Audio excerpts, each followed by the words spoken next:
सरकारच्या वतीने राज्य पत्रक अधिकारी यांच्या 28 जून रोजी हिंदी परीक्षा घेण्यात येणार आहे. ह्यावर आपली प्रतिक्रिया दी.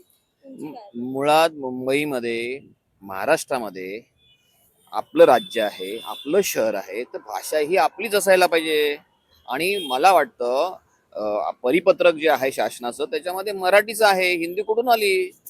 जर आपण शालेय विद्यार्थ्यांना 4थी पर्यंत हिंदी सक्तीला आम्ही विरोध करतो, तर या गोष्टीला तर आमचा विरोध राहणारच ना. कशासाठी हवंय? आणि हे कोणाच्या सांगण्यावरून चाललंय? दिल्ली शहरांच्या का?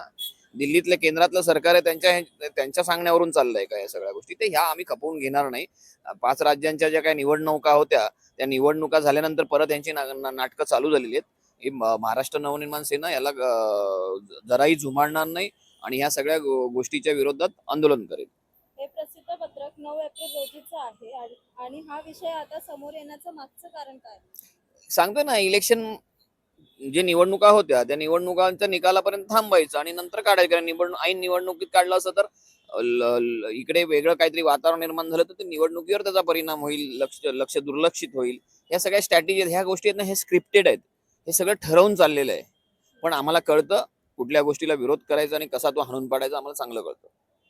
हिंदीचं व्यावहारिक ज्ञान असावं ह्याकरिता ही परीक्षा घेण्यात येत आहे असं सरकारच्या वतीने अहो, सांगण्यात येतं. मुंबईतल्या लहानातल्या लहान मुलाला हिंदी असंही बोलता येतं, कारण हिंदी सिनेमा बघतात, हिंदी गाणी ऐकतात. कळलं का? या सगळ्या गोष्टीचा प्रभाव असतोच. मुंबईतल्या कुठल्या माणसाला हिंदी येत नाही? मग तुम्हाला काय गरज आहे? तुम्हाला बेसिक हिंदी समजावं किंवा यावं ही जर तुमची भावना असेल, तर ती अशी लोकांना येते. मग तुम्ही हे बांधील का करताय? मॅन्डेटरी का करताय? तो का थोपवताय?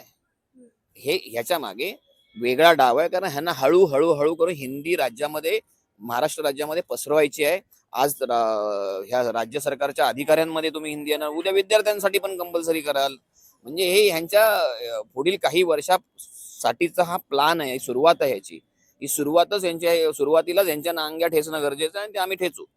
शालेय विद्यार्थ्यांना देखील हिंदी सक्ती करण्याचा आता निर्णय राज्य सरकारने घेतला होता. त्यावर सध्या आयोग काम करत आहे.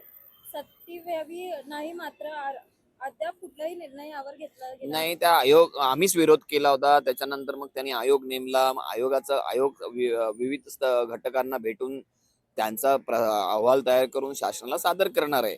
पण त्याला एक टाइम बॉन्डिंग होतं. ते टाइम बॉन्डिंग मला वाटतं संपलेलं आहे. तरी पण आयोग आपला अहवाल बनवतोच आहे. कारण शेवटी आयोगावर देखील आमच्यासारख्या पक्षाच्या किंवा अनेक मराठी संवर्धन करणाऱ्या किंवा मराठी मांडणाऱ्या संस्था आहेत, मराठीसाठी काम करणाऱ्या NGOs आहेत.